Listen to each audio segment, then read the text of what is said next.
Hello everyone. First of all खूप खूप thank you. तुम्ही सगळेजण खूप सपोर्ट करतात आहे मला मेसेजेस करतात आहे, कॉल करतात आहे, विचारतात आहे.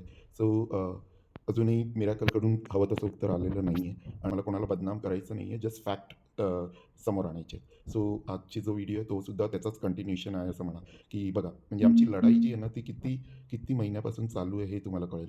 सप्टेंबर 2025 पासला हा एक मेसेज मी टाकलेला. ज्याच्यात इथे वरती एक ते फॅकल्टी आहे, त्यांनी सांगितलं की अचानक नेहाजींनी लेक्चर देणं बंद केलं. नेहाजी म्हणजे तेच नेहा गुजर.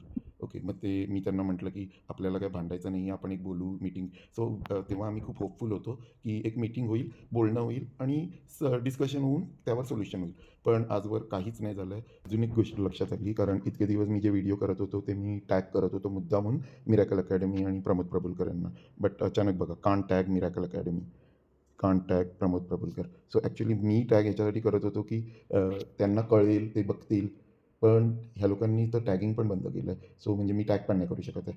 तर काय करायचं म्हणजे कुठेपणा म्हणायचा का काय म्हणायचं कळत नाही आहे. प्लस ठीक आहे, आता मी मग हे अजून काही लोकांना टॅग करेन, कारण हे लोकं टॅग नाही करत ना.